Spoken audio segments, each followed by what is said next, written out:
In the heart of the Tektar Strategic Council, silence fell like a blade.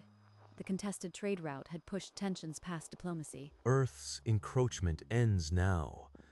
By the old rite, we challenge them to a single representative game of Vox's Call. Winner claims the route. His clawed hand slammed the challenge decree onto the black stone table, its glyphs flaring amber. 3,000 years of Vox Call perfection will crush whatever human they send. We anticipate a swift and educational victory. The council chamber murmured with cruel amusement. No species had ever survived the eight-pillar gambit, let alone a young planet like Earth. But Earth's reply arrived within the hour. A single sentence, broadcast to the council. Accepted. Earth designates its champion, a retired human mathematics instructor, aged 71 standard years. A teacher, a female of advanced age, they mock our right with a grandmother. Laughter rippled through the stands, some Tektar whispering that the humans had given up before the first move. Then we shall teach them respect. Prepare the hall. Let this human watch her species claim dissolve in 20 moves or fewer. In the Earth briefing room, Ambassador Linway stared at the Tektar challenge on her tablet, her face drained of color. No one will take the challenge. The top minds all say Vox's Call is a death trap. We have 3 days to name a representative.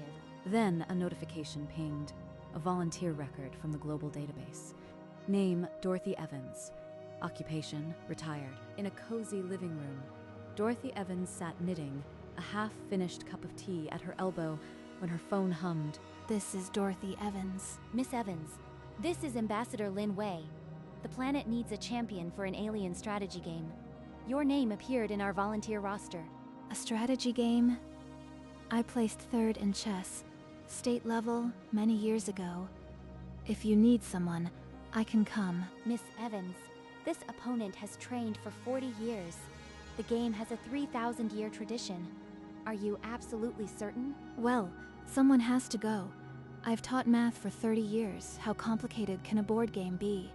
I'll manage. Ambassador Wei closed the channel, her hand trembling. Earth's last hope was a 71-year-old grandmother who hadn't touched a chessboard in decades. But in Dorothy's quiet home, the call stirred old memories.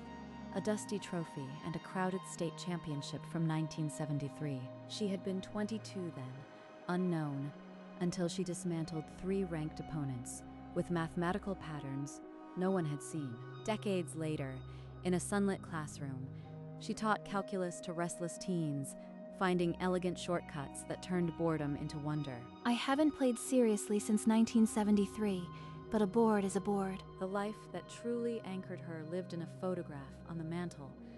A boy with a runny nose and a stuffed dinosaur. I promised to be there for his first day. Nothing else mattered. That afternoon, as always, Benjamin came by, 5 years old, clutching his green dinosaur. Benny, Granny has to take a little trip, but I'll be back before your first day, I promise. You promise? Cross your heart. The promise was easy to make, harder to keep, when the other side of the universe awaited. Inside the sleek shuttle, Dorothy opened the Vox Call rulebook projection. Ambassador Wei sat opposite, gripping her tablet nervously. It says the board uses a 4-dimensional coordinate system. Is that right? Yes, 4 dimensions. The Tektar claim that makes it infinitely complex. 4 dimensions. That just means you have to think about layers of influence, like multiple integrals. She skimmed through centuries of notation, occasionally glancing at an archived match on the holographic display. A single archived match. Vorenthal executing the 8-pillar gambit, his opponent collapsing in 12 moves, played across her lap. He commits everything to the center. The rim is a complete afterthought. When the recording ended, she asked the AI to replay the final 10 moves in slow motion. Miss Evans, that gambit has a 90% win rate. This champion has trained for 40 years. Strategy isn't about training. It's about seeing the board for what it is. The shuttle docked at the Tektar ring station, its massive bay swallowing the tiny ship. Dorothy and Ambassador Wei walked into the cavernous hall, Tektar guards flanking them like ominous statues. Inside the grand arena, thousands of blue-skinned spectators filled the stands, their murmur a low thunder. Let the child planet witness the art of true strategy cultivated through 40 years of training. This will be a lesson, not a contest. The Human Coalition presents its champion, Dorothy Evans, retired mathematics instructor, aged 71 standard years. Silence hung for a beat. Then ugly laughter spiked through the hall. The Tektar recognizing a joke, not a challenger. I've faced tougher crowds on parent-teacher night. High above, Corvix gripped the rail of his observation box, his scarred face impassive as he studied the absurd little human. The Vox's call board ignited, its four-dimensional lattice casting a cold glow across the chamber. The game was about to begin. Vorenthal's gauntleted hand swept a crystal piece forward. 8 pillars of light erupted on the four-dimensional lattice. The 8-pillar gambit. 90% of opponents resign within 20 moves. You may concede now if you wish. Dorothy's aged fingers hovered, then placed a piece on the outermost rim, a position so inert it barely registered on the board. Human move detected. Structural integrity. Unsound. Probability of Tektar victory. 98.4%. A roar of laughter swept the stands. Even the guards exchanged disbelieving glances. Is this the strategy of humanity? Concession through absurdity. I am just seeing where the pieces want to go. The holographic probability display bathed the hall in amber. 98.4%. A number no Tektar had seen the AI assign so early. Vorenthal pressed his advantage, occupying the central dimensions with ruthless efficiency. 3 moves in, his formation already looked unassailable, and the grandmother simply watched, her tea going cold, as the aliens concluded the match was already over. Move after move, Dorothy placed her crystals on the farthest edges, ignoring the blazing center. Your species should have sent one of your generals, not someone who treats a warboard like a tourist. The crowd's laughter had settled into a smug, rolling murmur. Vorenthal's central formation grew, a dense fortress of pieces that seemed to own every dimensional layer. A spectator in the stands elbowed his neighbor and pointed at the probability still frozen at 98.4. Probability of Tektar victory unchanged. Human move consistency. -3 standard deviations from optimal. -3 standard deviations. It means nothing if I am not trying to be optimal. She adjusted her glasses and took a sip of lukewarm tea, her eyes scanning the board's silence. On the board, her pieces looked like lonely outposts, abandoned, irrelevant, and at the 16th move, the spectators had already begun composing the jokes they'd tell for years about the human grandmother who came to lose. A junior strategist grasped Vorenthal's sleeve and pointed urgently at the rim. The human's pieces were now resting on 4-dimensional intersections. Coincidence! The math of chance allows for sporadic alignments. Do not read meaning into randomness. Recalculation in progress. Probability of Tektar victory now adjusted to 95%. Recalibrate immediately. Your sensors are clearly malfunctioning. No human move could shift those odds. Calibration verified. Human structural placement now rated anomalous. Probability holds at 95%. A ripple of unease passed through the stands. Gazes that had been laughing now furrowed. Vorenthal answered with a savage central push, claiming an entire dimensional layer in a single stroke. Dorothy responded by placing a piece so far outside the known strategic radius that the board barely registered it. But even the Tektar statisticians could now see the human's pieces had been cutting off unseen supply lines, not fighting territory but choking it. Something vast and encircling was taking shape, and for the first time, the probability number was no longer a comfort but a countdown. By the 18th move, a cold sweat broke across Vorenthal's brow. His gauntleted hand trembled above the board. He sees it now. The center was never the prize. Probability recalculated. 78%. Human move pattern now classified as encirclement precursor. The spectator stands fell into a brittle hush. An official in the front row clutched the rail until her knuckles paled. Above, High Strategist Corvix leaned forward. His ceremonial scepter slid from his grip and clattered onto the stone floor. This is a trap. Every move, from the first, a noose around my formation. On the glowing board, the grandmother's pieces now unmistakably circled Vorenthal's grand army like distant stars aligning for a killing stroke. Victory probability for Tektar adjusted to 68%. Human tactical rating, unprecedented.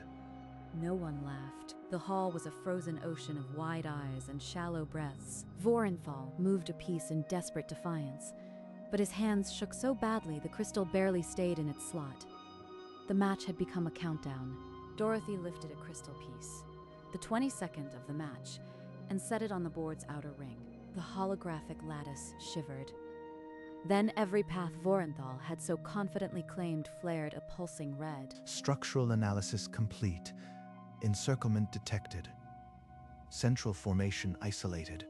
All reinforcement vectors severed. Probability of human victory, 98.4%. Error margin, negligible. This does not compute. Vorenthal's massive eyes widened until the whites bulged against the amber light, his fanged mouth falling open, as if the air had been stolen from his lungs. The board now displayed a perfect, unbroken ring of human crystals encircling a dense central mass. Every supply line was severed, every escape route closed. A collective gasp erupted, thousands of Tektar rising from their seats, some clutching their chests, others frozen mid-breath. My formation, my 40 years, undone by a grandmother who learned the rules today. He never looked at the edges. 40 years of practice, and he never once questioned the center. In a single move, a retired math teacher from Idaho had dismantled a 3,000-year-old tradition, using nothing but the rules she learned on the way to the match. Silence coated the hall like frost, broken only by the soft tap of Dorothy setting down her teacup. I watched a match of yours on the way here. You favor the 8-pillar gambit, and you always overextend the center. You studied one recording? That was all? The champion's voice cracked, a sound no Tektar had heard from him in 4 decades of dominance. 40 years of practice made you perfect at one pattern. But patterns are blind. You never looked at the rim. My entire discipline, a liability. Every student I trained, every victory I celebrated, built on a flaw I never questioned. In the stands, strategists who had spent lifetimes studying the 8-pillar gambit covered their faces. Vorenthal, who taught generations, undone by a teacher who learned the rules this morning. Dorothy's expression softened, but she did not look away. She had seen the same look on students who finally understood a hard truth. Across the board, the human's tea had gone completely cold, and the Tektar champion had finally begun to see. Vorenthal reached for a piece with both hands, as if sheer will could alter the board's judgment. The move died before it was made. There is no path. Every vector leads to the same conclusion. The board doesn't lie. It never did. Vorenthal's gauntleted fingers closed around his kingpiece, the crystal warm with the memory of 1,000 victories. A single tear tracked down his blue cheek, absorbing the amber light like a dying star. For the honor of the council, I resign. The kingpiece tipped. The lattice shattered in slow motion, fractals of light crumbling into darkness. 22 moves. A 3,000-year tradition ended by a grandmother who had learned the game that morning. Vorenthal's shoulders shook, the sobs of a champion, unspooling before a silent arena. You played well. The game simply needed someone who hadn't memorized its ghosts. Korvik stared down at his ceremonial scepter, the gold cracked against the stone floor. He made no move to pick it up. In the stunned silence, Dorothy opened her purse. She withdrew a white tissue printed with cartoon dinosaurs, packed for her grandson's runny nose. Here, dear. It's clean. I always carry extras. Vorenthal's hand trembled as he accepted the impossibly small cloth. The dinosaur pattern blurred under fresh tears. The champion buried his face in the tissue, his shoulders shaking. The hall had never witnessed such a moment. High above, Korvik's grip on the rail had gone numb. The scepter lay at his feet, ignored. Dorothy sat back, her hands folded. She did not gloat, She simply waited, like a teacher after a difficult lesson. The packet of tissues remained on the table, a patch of white humor against the ceremonial black stone. The king piece lay on its side. The game board dark, but the champion's tears were bright in the low light, and in that silence, a 71-year-old widow from Idaho had done more than win. She had shown the galaxy what mercy looked like. Corvix bent slowly, retrieved his scepter, and made a silent gesture. The council recessed in disarray. Guards helped Vorenthal to his feet. He still clutched the dinosaur tissue as they led him away. Dorothy packed her purse quietly. The cold tea, the rulebook, the half-pack of tissues. Ambassador Wei rushed forward, her face a mask of disbelief and dawning relief. Mrs. Evans, Dorothy, I have no words. It's just a board, dear. People make boards complicated. The Vox call board flickered twice, then powered down with a fading hum. The game was over. The council chamber doors sealed behind them. Behind those panels, 3 millennia of tradition hung in the balance. In the shuttle bay, Dorothy adjusted her cardigan and checked the time. Her grandson's kindergarten was an entire star system away. Behind her, the darkened board waited for judgment. 7 billion humans celebrated, but the Tektar Council had not yet spoken. The council doors parted. Corvix, clutching his scepter like a weight, ascended the dais. By unanimous decree, the Strategic Council declares Vox's Call no longer suitable for interspecies competition. The game is retired, effective immediately. The holographic archives across the station flashed amber. All Vox Call records now marked as historical documents, not active competition. The contested trade route was ceded to Earth. 1,000 supply ships received new coordinates in the same breath. Council members sat frozen, some with heads bowed. 3,000 years of perfection, rendered irrelevant by a single human mind. The name Dorothy Evans was appended to the Vox Call Chronicle as the final entry. A human grandmother, archived forever in the Tektar histories. The news vaulted through the station's public nodes. Spectators who had laughed now read the communiqué with pale-fisted silence. We challenged Earth and received not a general, but a teacher. Let this be the lesson. The council seal pressed onto the decree with a sound like a tomb locking. Voxgal was finished. Across the galaxy, a retired math teacher packed her bag, having just erased a civilization's oldest tradition with 22 moves. As Dorothy prepared to depart, a formal summons halted her. The Strategic Academy wished to speak with the human who had ended Vox's call. Dorothy Evans, the Council offers you a visiting fellowship at the Strategic Academy. You would lecture to our finest minds indefinitely. What would the commitment be exactly? Year-round residence, as is custom. You would shape a generation of strategists. I can only teach during summer terms. My grandson starts kindergarten this fall. I promise to be there for drop-off. Corvix's ridges twitched. A human refusing ceremonial obligation for a child's schedule was a concept his people had no word for. Terms accepted. The Academy will adapt its calendar. Summer terms only. She signed the fellowship tablet. Her tidy signature sat among alien glyphs. A grandmother, now a visiting master in a civilization's most revered academy. 2 days later, in an Earth suburb, she knelt on her front porch and hugged Benjamin. She was back in time, just as she swore. A promise made beneath the weight of empires, kept by the same hands that had dismantled a 3,000-year tradition. The Academy's grand hall was filled to its highest tiers. Every active Tektar strategist had come, their golden robes a solemn sea. Dorothy stepped onto the dais, her cardigan a pale contrast to the austere hall. She adjusted her glasses and looked out at the silent faces. Good morning. I've been asked to talk about strategy. My first piece of advice is this. Don't overthink it. A ripple of uncertainty passed through the audience. These were minds trained to worship complexity. Voxgull is just a 4-dimensional optimization problem. I approached it the same way I taught my students to solve for X. She displayed her 22 moves as a sequence of simple pattern recognition, stripping away centuries of ritualized jargon. The strategists leaned forward. Notepads activated across the hall. For the first time, the game seemed comprehensible. You all learned to fear the rim because tradition said it was worthless.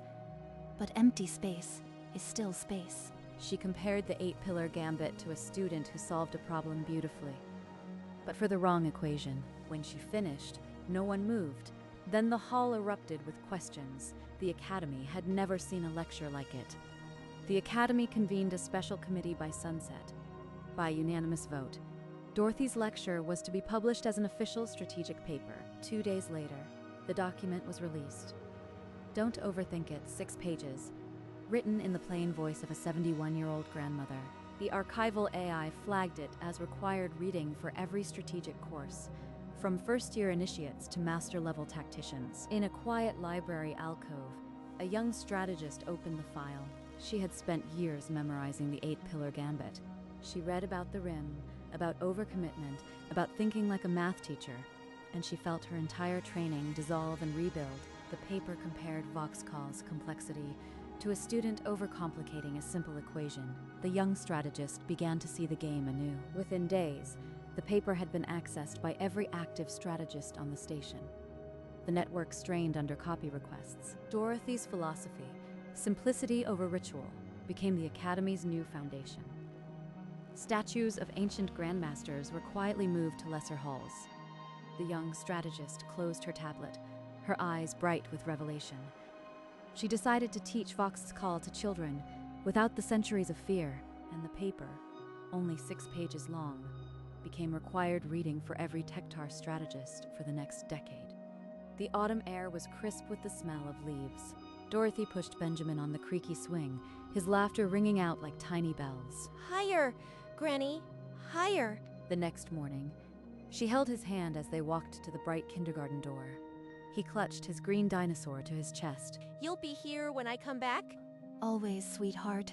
Cross my heart. He nodded, hugged her leg fiercely, and then ran inside, the dinosaur flopping behind him. A promise made across light years, now kept on a suburban sidewalk.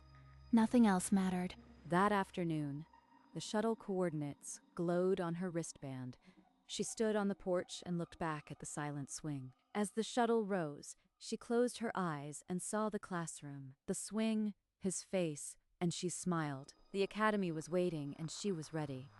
She had kept her promise. After the summer term's final lecture, as the hall emptied, a tall blue figure waited alone in the front row. Vorenthal. Mrs. Evans, may I speak not as champion, but as a student who failed the most important lesson? Of course. Sit with me. There's always tea. They sat across a small wooden table, steam rising from a clay pot between them. 40 years of memorized moves, and I never learned to see the board. Will you teach me to think as you do? I can't teach you to think like me, but I can teach you to think like you, without the habits. She poured the tea, a simple green blend from earth. He accepted the cup with both hands. Then I am your student. From this moment, I leave the champion's robe behind. The former champion and the retired teacher sat together in the quiet hall, the game board dark, the lesson just beginning. In the years that followed, Vorenthal taught a new generation, not the 8-pillar gambit, but the art of seeing the whole board. The original Voxcall board was encased in glass and placed in the Tektar Hall of History. Beside it, a small portrait of a smiling human grandmother. The Academy's wall of honor bore her name, Dorothy Evans, visiting fellow, dated 2147 onward. A timeline projection in the Academy lobby showed the decline of formal Voxcall tournaments, replaced by informal play, taught in parks by young strategists. Vorenthal, now in plain robes, sat cross-legged with young strategists, guiding them through problems with the patience Dorothy had shown him. In the Academy garden, a statue was unveiled. A human woman in a cardigan holding a teacup with the inscription, "Don't overthink it" in Tektar script at its base. The Academy's curriculum shifted. Complexity was no longer the measure of a strategist. Clarity and vision were, thanks to 6 handwritten pages. Every summer, a shuttle descended from orbit, and the students gathered, knowing the teacher who had changed everything was returning. Her name was not just etched on a wall.